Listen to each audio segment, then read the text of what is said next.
구체적으로 어떤 것에서 구별되냐? 첫 번째는 잘못된 사상에서 구별돼야 돼요.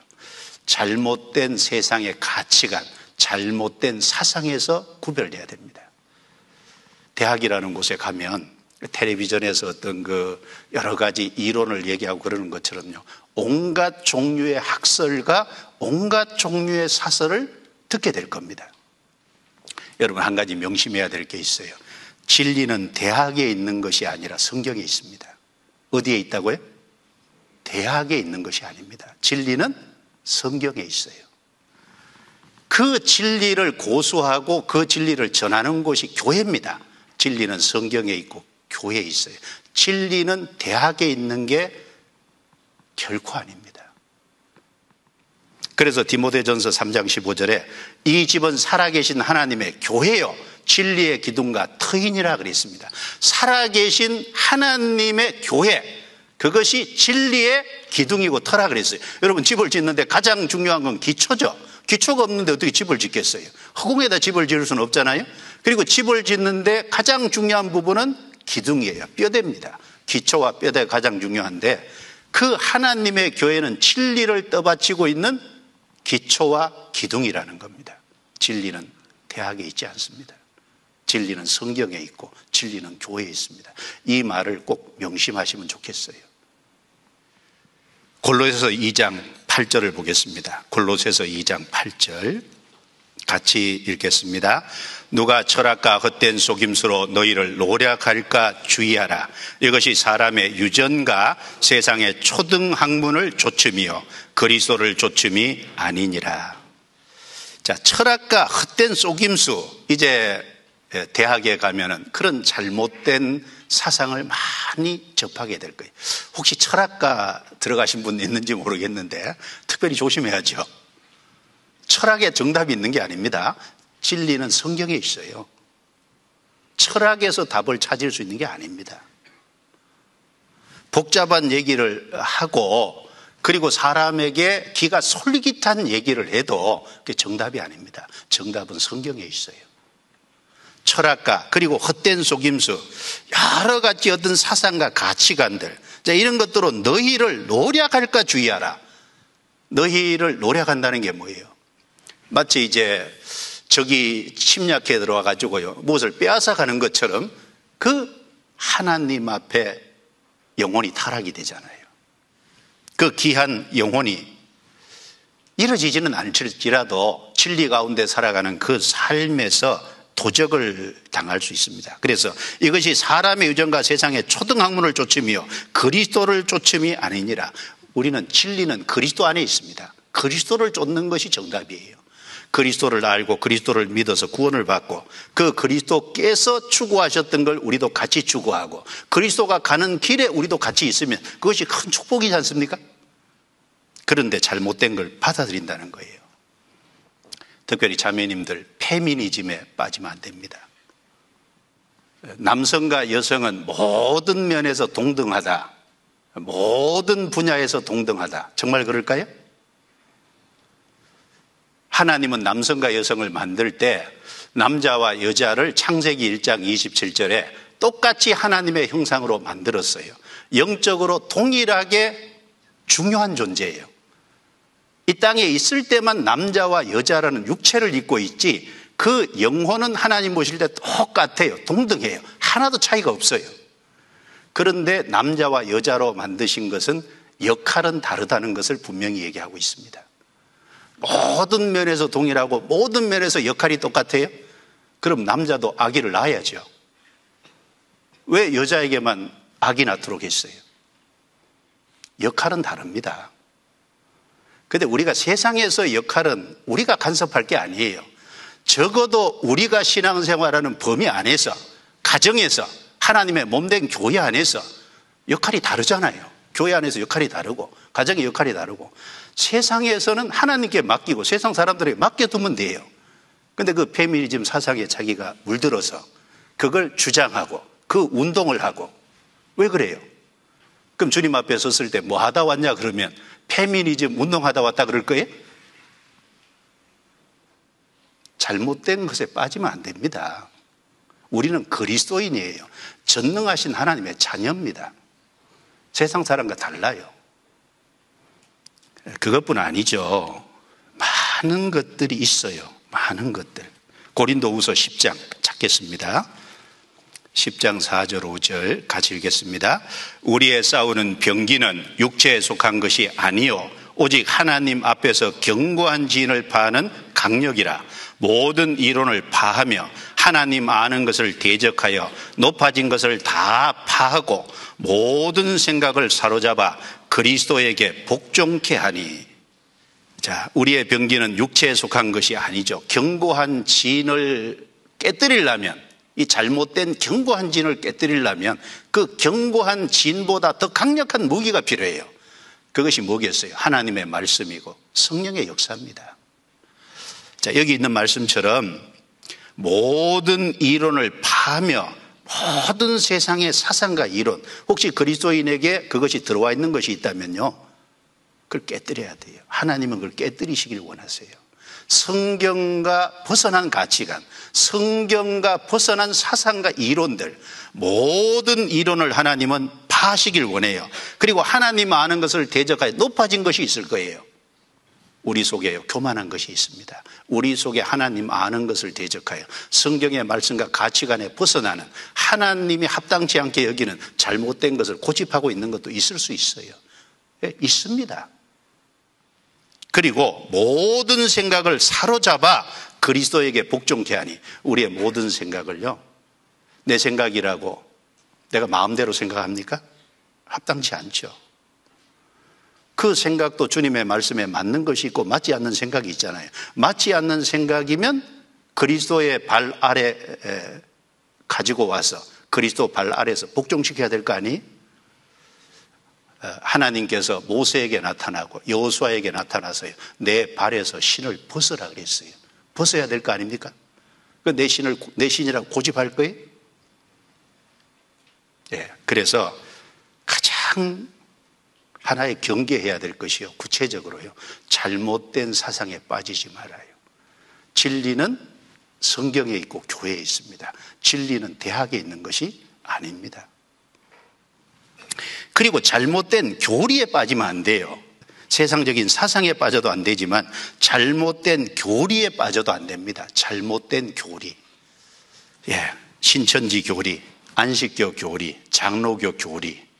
자, 구원은 단번에 받죠. 그런데 신앙 성장은 계속해서 어린아이가 태어나 자라가는 과정이 있는 것처럼 탄생은 한 번이지만 성장은 계속 시간이 지나가야 되잖아요. 구원받는 것은 단번에 받지만 구원받은 이후에 신앙 성장은 시간이 걸려야 돼요. 훈련과 연단을 거쳐야 돼요. 그래야 점점 성장해 가요. 그런데 뭘 하나 깨달으면, 뭐 특별한 하나 경험하면 신앙이 깨성장한 것처럼, 단번에 어떤 경지에 올라가는 것처럼, 그런 엉뚱한 교리도 있고 잘못된 교리 많습니다. 구약의 절기를 지켜야 된다고 주장하는 사람들도 있고, 지금도 안식교 사람들은 안식일을 지켜야 그게 천국 가는 근거가 된다고 얘기하는 사람들도 있고, 별의별 내용들이 다 있습니다. 그런 잘못된 교리들을 주의해야 돼요. 그런 데서 구별돼야 됩니다. 요한계시록 2장 3장에 보면 7교회가 나오잖아요. 근데 거기 5개 교회는 책망을 받고 2개 교회는 책망을 받지 않고 칭찬만 있는데, 그 에베소, 서머나, 버가모, 도아디라 이 순서잖아요. 그런데 2장의 에베소 교회는 처음 사랑을 버렸어요. 자, 처음 사랑을 버린 것도 문제예요. 하나님이 촛대 옮긴다 그랬죠, 회개하지 않으면. 그 다음에 버가모 교회는 니골라당의 교훈과 발람의 교훈을 받아들였어요. 발람은 이스라엘 백성으로 죄를 짓게 하고 음행하게 했잖아요. 우상의 제물을 먹게 만들었지 않습니까? 그리고 니골라당의 교훈은 구원받았으면 됐지, 이제 천국 가게 됐으니까 죄 좀 지어도 괜찮다. 세상과 타협의 교리예요. 타협과 음행. 그때 주님께서 내 입의 검으로 그들이 해결치 않으면 치시리라 그랬어요. 그런데 가장 엄하게 나타난 경우는요, 두아디라 교회입니다. 하나님이 불꽃 같은 눈과 빛난 주석을 가진 발로 나타났어요. 불꽃 같은 눈과 빛난 주석으로. 왜냐하면 이세벨이라는 교리 여자를 받아들였거든요. 이세벨은 이스라엘의 우상을 가지고 들어온 사람이잖아요. 이 잘못된 교리. 그때 그것을 돌이키지 않으면 뭐라 그랬어요? 그 빛난 주석을 가진 발로 밟아버리라는 겁니다. 그리고 내 자녀를 죽이리라 그랬어요. 죽이겠다고 하나님이 경고하셨습니다. 여러분, 가장 큰 죄가 뭐냐면, 도덕적인 죄보다 더 큰 죄는 잘못된 교리를 받아들이는 거예요. 잘못된 교리를 받아들이면 신앙이 완전히 무너집니다. 그렇게 순수하게 주님을 사랑하고 주님의 복음을 전하고 영혼 구원받는 그 일에 힘쓰던 사람이 잘못된 교리를 받아 하루아침에 엉뚱한 사람이 돼요. 한 번, 두 번 듣다 보면 자기도 모르게 기가 솔깃해요. 여러분, 세상에 어떤 가치관이든지 어떤 사상이든지 교리든지요, 나름대로 그럴듯해요. 그럴듯하니까 넘어가죠. 그럴듯하다고 진리는 아닙니다. 그래서 잘못된 교리, 특별히 거기에서 구별돼야 될 거예요. 그리고 세 번째, 친구 사귀는 문제를 상당히 주의할 필요가 있습니다. 악한 자에게서 구별돼야 돼요. 잠언 1장입니다. 잠언 1장 10절부터 19절. 내 아들아, 악한 자가 너를 꿰일지라도 좇지 말라. 그들이 내게 말하기를 우리와 함께 가자. 우리가 가만히 엎드렸다가 사람의 피를 흘리자. 죄 없는 자를 까닭없이 숨어 기다리다가 음부같이 그들을 산채로 삼키며 무덤에 내려가는 자 같게 통으로 삼키자. 우리가 온갖 부활을 얻으며 빼앗은 것으로 우리 집에 채우리니 너는 우리와 함께 제비를 뽑고 우리가 함께 전대 하나만 두자 할지라도 내 아들아, 그들과 함께 길에 다니지 말라. 내 발을 금하여 그 길을 밟지 말라. 대저 그 발은 악으로 달려가며 피를 흘리는데 빠름이니라. 무릇 새가 금을 치는 것을 보면 헛일이겠거늘 그들의 가만히 엎드리면 자기의 피를 흘릴 뿐이요 숨어 기다리면 자기의 생명을 해할 뿐이니. 같이 읽겠습니다. 무릇 이를 탐하는 자의 길은 다 이러하여 자기의 생명을 잃게 하느니라. 여기 잠언 시작을 한번 봐요. 1절부터 6절까지는요 잠언을 주신 이유를 설명한 거예요. 그리고 7절부터 9절까지는요 하나님이 모든 지혜와 지식의 근본이라는 것을 말씀한 겁니다. 그러면서 잠언의 가장 첫 번째로 경계한 게 뭐죠? 내 아들아, 구원받은 사람은 하나님 자녀입니다. 악한 자가 너를 깰지라도 좇지 말라. 잠언의 가장 첫 번째 경고한 게요, 악한 자를 쫓지 말라는 겁니다. 여러분, 사람을 누구를 만나느냐, 이건 참 신중한 문제입니다. 이 친구 사귀는 문제에 있어서 악한 자를 친구로 두면 안 됩니다. 인생을 망쳐요. 신앙을 실패하게 됩니다. 그럼 여기 악한 자가 누구냐 하면은 이 내용에 보면 남의 것을 빼앗아 자기 집을 채우는 사람들이에요. 왜 악한 거죠? 자기가 수고하고 자기가 고생하고 자기가 열심히 일해서 자기 집을 채우려고 해야지, 남이 힘들게 벌어놓은 걸 빼앗아서 자기 집을 채우려고 하니까 악한 자잖아요. 속히 부하려고 하는 거, 부해지면 좋지만 하나님이 부를 허락하시면 감사하지만 부하지 않아도 세상에 먹고 살면 되잖아요. 꼭 부자 돼야 되냐고.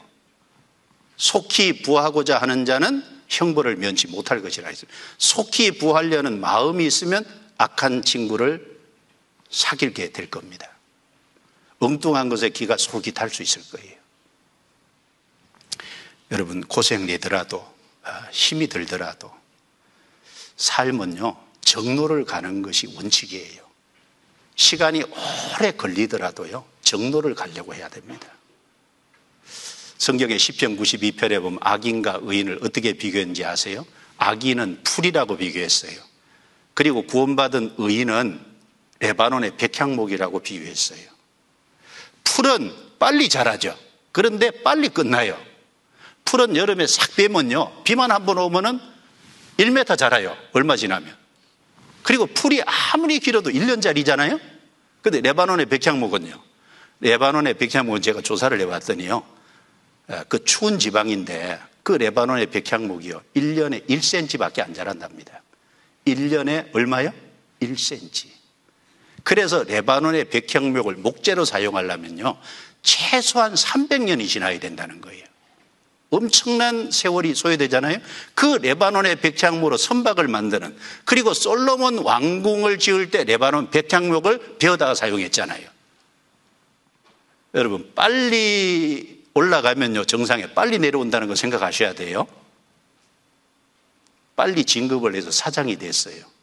조금 있다가 다른 사람이 그 자리 차지할 거예요. 그렇죠? 빨리 올라가면 빨리 내려와요. 빨리 성공하면 그것으로 엉뚱한 곳에 써요. 잘못된 곳에 사용하고, 그것이 오히려 인생을 방탕하게 만듭니다. 그래서요 이 복권에 당첨돼서 갑자기 떼돈 번 사람 중에 잘된 사람이 없잖아요. 마지막에 잠언 18장 24절에요 많은 친구를 얻는 자는 해를 당하게 되거니와 어떤 친구는 형제보다 친밀하니라 그랬어요. 많은 친구가 꼭 좋은 게 아니에요. 인맥을 많이 넓히는 게 좋은 게 아닙니다. 어떤 친구는 형제보다 친밀하니라. 친밀한 형제, 자기 위급할 때 정말 도와줄 수 있는 그런 친구가 필요해요. 신앙적인 친구가 필요해요. 많은 친구를 얻는 자는 해를 당하게 되거니와 손해를 본다는 거예요. 그만큼 유혹받을 일도 많아요. 자, 그래서 친구 사귀는 이런 것에서 철저히 구별돼야 됩니다. 솔로몬은 그 아들 르호보암을 낳았는데 르호보암 때 나라가 두 쪽 났잖아요. 두 쪽 난 이유가 옆에 지혜로운 그 솔로몬하고 같이 있던 그 경험 있는 사람이 아니라요. 자기 친구들을 옆에 두고 자기 친구들의 조언을 받음으로 나라 두 쪽 내놨지 않습니까? 그래서 친구 사귀는 문제 주의해야 됩니다. 그리고 네 번째로는 죄에서 특별히 구별돼야 될 거예요. 죄에서. 성경 예레미야 5장 찾겠습니다. 예레미야 5장. 예레미야 5장 22절부터 25절까지 제가 읽을 테니까 한번 보세요. 여호와께서 말씀하시되 너희가 나를 두려워 아니하느냐? 내 앞에서 떨지 아니하겠느냐?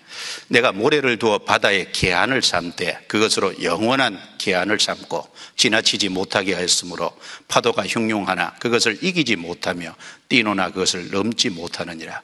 그러나 너희 백성은 배반하며 패역하는 마음이 있어서 이미 배반하고 갔으며 또 너희 마음으로 우리에게 이른 비와 늦은 비를 때를 따라 주시며 우리를 위하여 추수기한을 정하시는 우리 하나님 여호와를 경외하자 말하지도 아니하니 25절 같이 읽습니다. 너희 허물이 이러한 일들을 물리쳤고 너희 죄가 너희에게 오는 좋은 것을 막았느니라. 여러분 하나님이 자연의 이치 속에요 하나님이 바다와 육지의 경계로요 얇은 모래를 두셨거든요. 자, 하늘에서 상공사진을 찍으면요 바다와 육지의 경계 모래, 해안선은 굉장히 얇잖아요. 이 얇은 모래라는 이 바다와 육지의 경계, 이 해안선, 그런데 파도가 아무리 쳐도 그 모래를 넘어오지 않잖아요. 자, 그걸 가지고 하나님이 여기 교훈하시기를 하나님이 만들어 놓은 자연도 그 하나님이 만들어 오신 경계에 순응하고 안 넘어오지 않냐. 그런데 이스라엘 백성 너희는 하나님이 정해놓은 선을 마음대로 넘나든다는 거예요. 너희에게 오는 좋은 것을 막았느니라. 뭐가요? 죄가. 하나님의 말씀을 거스리고 하나님이 정한 기준을 벗어나는 그 죄가 모든 좋은 것을 빼앗아가는 거예요. 하나님께로는 좋은 것을 차단하는 역할을 하는 겁니다. 여러분 죄는요 처음에 약하지만 점점 죄를 반복하면요 그게 하나의 올무와 같아요. 그게 하나의 포성줄과 같고 그물과 같아요. 나중에는 그 죄에서 못 빠져나와요. 음란한 동영상 계속 보죠? 못 빠져나온다고. 아예 시작을 하지 말아야 돼요. 처음에는요 할 수 있을 것 같죠. 처음에는 이기는데 나중에는 점점 빠져들어 나중에는 그거에 결국 자기를 꽉 올라매가지고요 꼼짝달싹할 수 없게끔 만듭니다. 그 죄는 그물과 같고 죄는 올무와 같고 죄는 잘하잖아요. 죄는 폭군과 같아서 죄는 모든 좋은 것을 빼앗아가는 거예요. 죄에서 철저히 구별돼야 됩니다.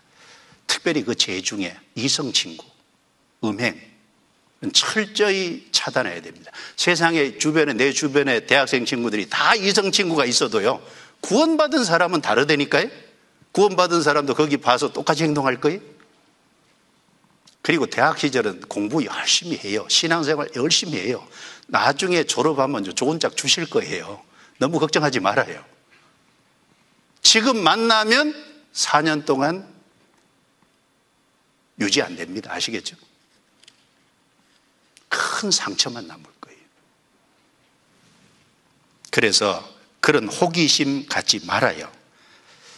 창세기 34장에 보면 야곱의 딸 디나가 나옵니다. 디나가 그 야곱이 세겜 땅에 머물러 있을 때 그 땅 사람들을 보려고 나갔어요. 호기심이죠. 호기심으로 나갔다가 세겜 주장의 아들에게 급간을 당했어요. 그래서 이 디나의 오라비들이 나가서 세겜 남자들을 다 죽이는 문제가, 피로 보복을 했잖아요. 그래서 야곱과 야곱의 가족이 멸문당할 뻔했어요. 근데 하나님이 나타나서 막아주시고, 그리고 모든 더러운 것을 제거하고 베델로 다시 올라가게 했죠. 그때 그것이 하나님이 간섭 안 했으면요, 야곱 가족은 멸문당했을 겁니다. 주변에 세겜족만 있는 게 아니라 많은 족속이 있는데 한꺼번에 달려들면 어떻게 이기겠어요? 자, 호기심. 누가 이성 친구 사귀니까 나도 한번 사귀어볼까? 호기심. 누가 미팅 가니까 나도 한번 가볼까? 호기심. 누가 이거 하는데 나도 한번 해볼까? 호기심. 호기심이 자기 인생을 파멸로 이끕니다. 큰 상처를 남기게 만들 거예요. 쏙지 말아야 됩니다. 성경 사무엘하 13장입니다. 사무엘하 13장 15절입니다. 15절 같이 읽어볼까요? 그리하고 암논이 저를 심히 미워하니 이제 미워하는 미움이 이왕 연애하던 연애보다 더한지라. 저에게 이르되 일어나 가라. 다윗의 아들 암논이라는 사람이 있어요. 이름도 참 희한하게 지었죠. 암놈이라고 읽히게 생겼어요. 그런데 이 암논이 다말을 연애했어요. 상사병이 났어요. 근데 옆에, 암논 옆에 참 지혜로운 친구가 있으면 좋은데 간사한 요나답이라는 친구가 있었어요. 그래서 결국은 깨어가지고 나중에 이 암논이 자기가 상사병에 걸렸던 그 다말이랑 동침을 했어요. 강제로. 자, 그 동침이 끝나자마자 그 다음 내용을 여기 기록한 거예요. 암논이 저를 심히 미워하니, 상사병까지 걸렸는데요, 동침해 놓고 나서는 미워했어요. 그것도 심히 미워했어요. 이왕 연애하던 연애보다 더 심히 미워했어요. 그래서 쫓아냈어요, 자기 방에서. 이게 뭐냐면 사랑이 아닙니다. 이거는 육신의 정욕을 채운 거예요. 여러분, 육신의 정욕의 도구가 되고 싶어요? 이성 친구, 음행 멀리 하셔야 됩니다. 큰 상처만 남을 뿐이에요. 그리고 이성 친구 사귀는 분이 있다면 끊어요. 끊을 수 있을 때 끊어요. 더 가면 문제 생깁니다. 그래서 이 성경에 보면 삼손 얘기도 나오잖아요. 삼손, 들릴라의 게임에 빠졌어요. 그리고 결국은 죽을 지경이 됐죠. 그래서 자기 믿음을 저버렸잖아요. 두 눈이 빠졌어요. 쇠고랑이 채워졌어요. 맷돌을 걸렸어요. 물론 마지막에 하나님이 회복해 주셔서 큰 역사를 이루었지만, 만약에 그런 일이 없었다면 크게 쓰임받을 사람이잖아요. 날 때부터 하나님께 드려진 나실인이에요. 구원받은 사람 나실인이잖아요. 크게 쓰임받을 사람이 그렇게 되지 못했어요. 루벤이라는 야곱의 12아들 중에 제일 장자죠. 그런데 아버지 침상에 올랐어요. 정욕을 억제하지 못하고. 근데 그 루벤은 탁월한 것이 많이 있었어요. 그런데 아버지 침상에 올랐어요. 그래서 어떻게 됐습니까? 장자의 명분이 요셉에게로 넘어갔어요. 장자의 명분을 뺏겼어요. 다윗도 회복하기는 했지만요, 큰 실수를 범했잖아요. 인생에 얼마나 큰 아픔과 고통을 겪었어요. 여러분, 죄 중에 특별히 이성친구 음행 멀리해요. 그리고 자매님들, 형제님들, 동성애 정말 멀리하십시오. 동성애가 성경에 돌에 맞아 죽을 죄예요. 구약 시대라면 맞아 죽었어요. 시대가 바뀐다고 하나님의 기준이 바뀌는 것은 결코 아닙니다. 동성애가 접근하긴 쉽죠. 부담이 없으니까. 그런데 거기 한번 들어가면 못 빠져나옵니다. 마찬가지예요. 그리고 또 어디에서 구별되어야 되냐 하면 세상 풍속에서 구별되어야 됩니다. 로마서 12장 2절, 너희는 이 세대를 본받지 말고 오직 마음을 새롭게 함으로 변화를 받아 하나님의 선하시고 기뻐하시고 온전하신 뜻이 무엇인지 분별하도록 하라. 분별하도록 하라. 이 세대를 본받지 말고. 이 세대. 여러분, 우리 주변에 보면요, 세상이 너무나 빨리 지나가요. 세상이 다 한다고 나도 해야 되는 게 아닙니다. 세상이 다 한다고 그리스도인도 해야 되는 게 아니에요. 너희는 저희 중에서 나와서 따로 있고, 구별된 것은 구별돼야 되고 아닌 것은 가감하게 아닌 거예요. 이스라엘 지형을 보면요, 위에는 갈릴리 호수가 있고 아래는 사해 바다가 있잖아요. 가운데 요단강이 연결시킬. 갈릴리 호수는 물고기가 살아 활동하는 곳입니다. 사해 바다는 물고기 한 마리 못 살아요. 요단강에 있는 물고기가요, 물을 거슬러 올라가서 갈릴리 호수로 올라가면 살아요. 근데 떠내려가면 사해 바다에 가면 죽어요. 그 이스라엘 지형을 왜 그런 걸 만들어 놨겠습니까? 우리 신앙은 세상 풍조를 거슬러 올라가는 거예요. 우리가 적은 무리이긴 해도 우리가 진리를 걷고 있는 겁니다. 세상 풍속에 떠밀려 내려가면 망합니다. 그래서 아가서 2장 15절에 보면 우리를 위하여 여우 곧 포도원을 허는 적은 여우를 잡으라 그랬잖아요. 원문에 보면 적은 여우들 복수인데, 그래서 하나님과 사랑의 관계를 깨뜨리는, 하나님과 교제를 깨뜨리는 그것이 아무리 적은 것이라고 해도 점점 우리의 목표는 다 제거하는 거예요. 거룩함을 온전히 이루는 것이 우리 목표예요. 그렇죠? 우리가 연약해서 자주 넘어지는 건 사실이지만, 그러나 그럴수록 다시 일어서서 싸워야 됩니다. 그리고 계속 정리해 가야 돼요. 전도서 10장 1절에 죽은 파리가 향기름으로 악취가 나는 것 같이 적은 우매가 지혜와 종기로 패하게 하느니라 라고 말씀했어요. 그래서 거기 원문에도 보면 죽은 파리, 우리 번역에는 단수지만 원문에는 죽은 파리들이에요. 죽은 파리들이 향기름 단지에 들어가면 썩게 만들어요. 그런 것처럼 적은 우매가 하나님의 뜻 가운데 행하지 않는 적은 지혜 없이 행한 것들이요, 그 죄가 세상 풍속을 쫓은 것이 지혜와 종기로 패하게 하는, 인생을 실패하게 만듭니다.